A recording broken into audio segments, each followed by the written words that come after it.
What's going on, folks? Painless. This is a response video, and I'm going to take it back to when people used to do response videos.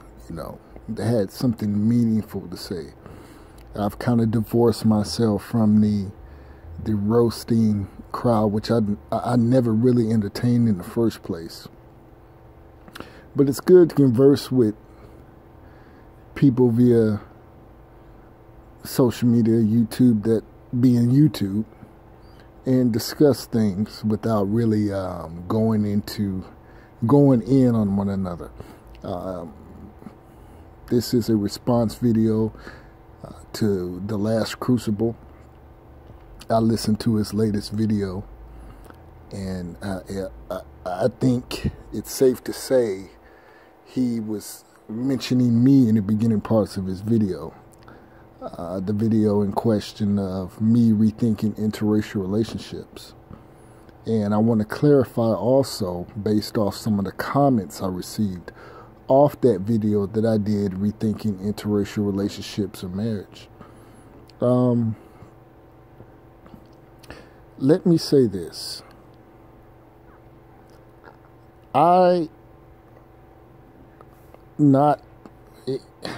From my position, my standpoint, I think I have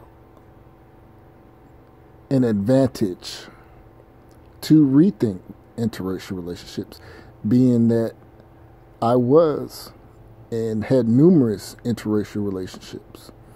Now, that's not saying that guys, black men who haven't entertained interracial relationships can't speak on it, but I've been in the muck per se.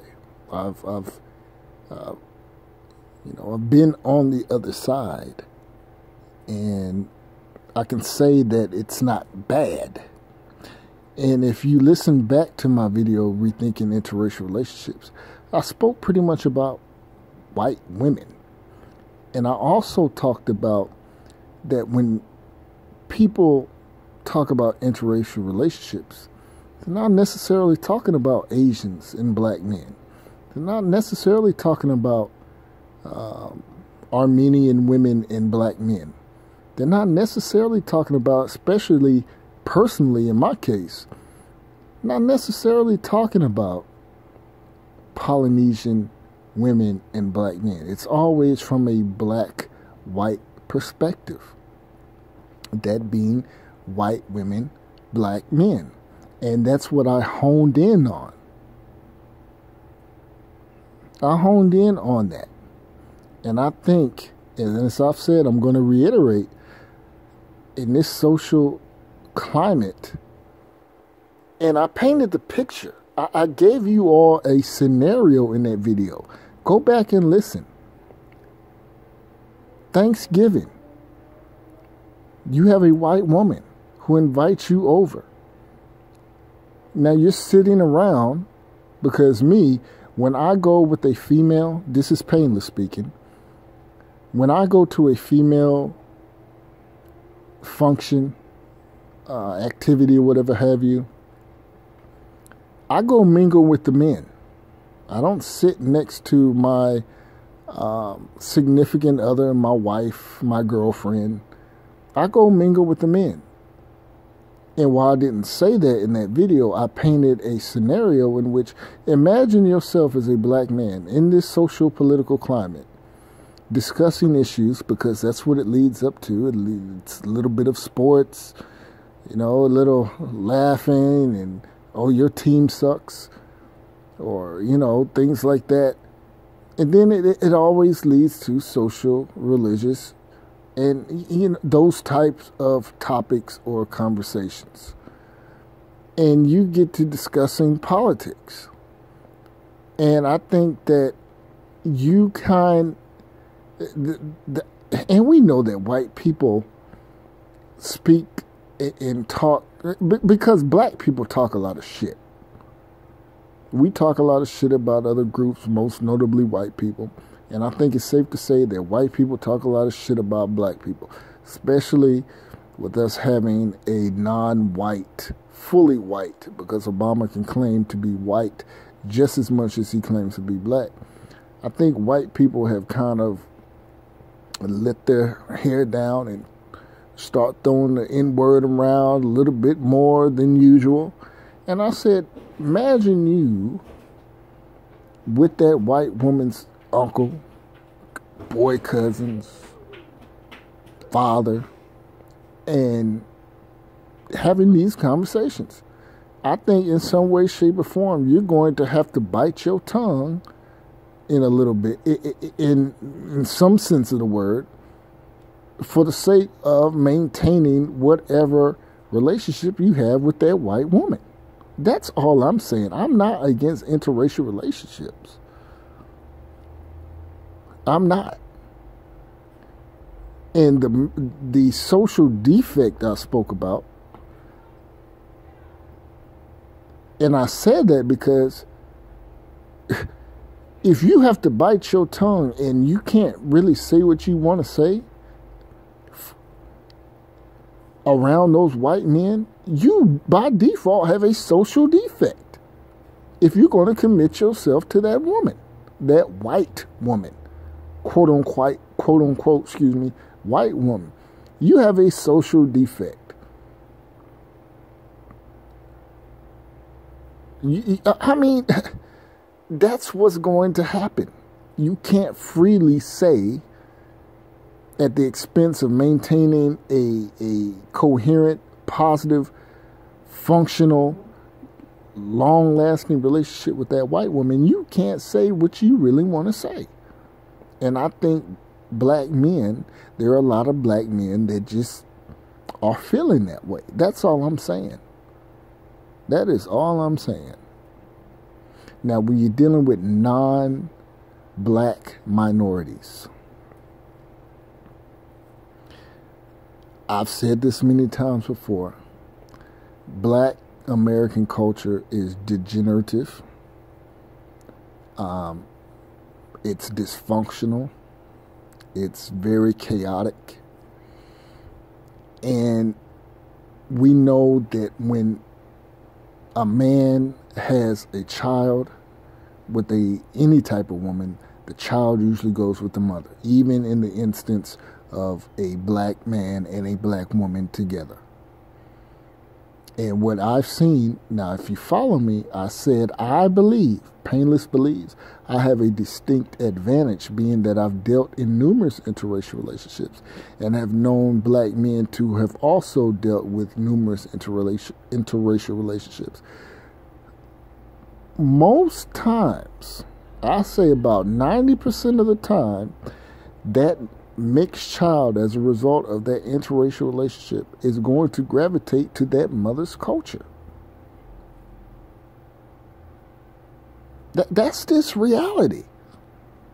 I've already said that when you have a black woman and a black man, that, you know, the children in result of a divorce, a split, tend to go with the mother 9 times out of 10.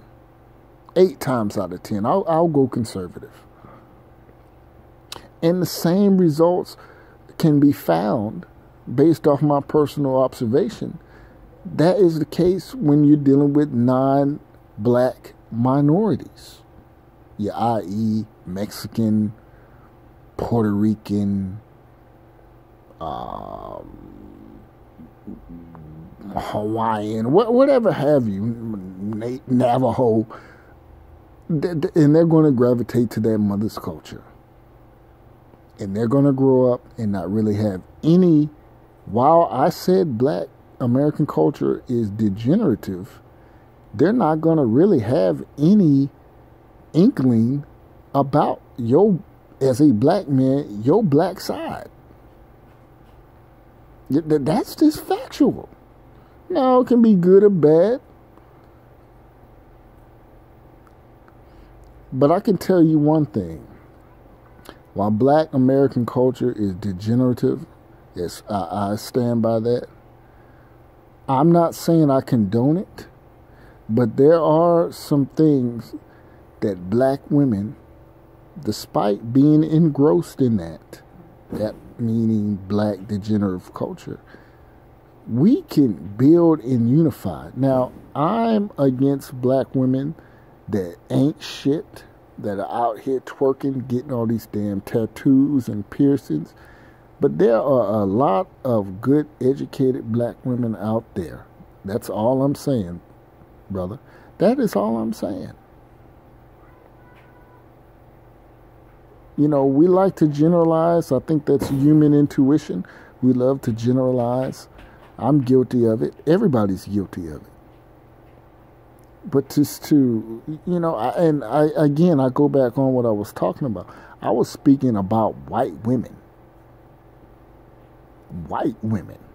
And based off the historical context dealing, you know, between blacks and whites, you know, I've painted the scenario. I hate to beat a dead horse. I really don't want to get into that again. You can go not only listen to the beginning portions of this video, you can go back to my video in question, Rethinking Interracial Relationships, and I gave you a plethora of examples, real life from painless examples of my experiences dealing with white women. And I also have added, in addition, my experiences with non-black minorities that can be just, if not worse, harmful to the psyche of black men when dealing with their women.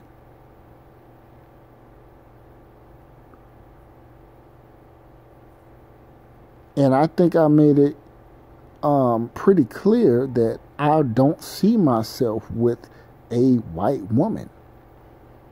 I didn't say I don't see myself with a non-black minority woman again, but I'm open to the idea of dealing with a black woman. You know what? Call me late to the party. That's all I gotta say. I came out of a marriage with a woman, a non-black minority woman. I've been out here, and I've seen that there are some good black women out here. Now it also deals with the type of women you are dealing with, the type of black women you are dealing with. And it's one of my, you know, it shouldn't be, my thing is, I don't fuck with people who don't have shit to lose. Fuck with people that are in your own tax bracket, pretty much. And that can go for any woman. Because there's some trashy ass white women out here. Ghetto, non-black minority women out here that ain't shit. That have the same defects that us brothers complain about black women.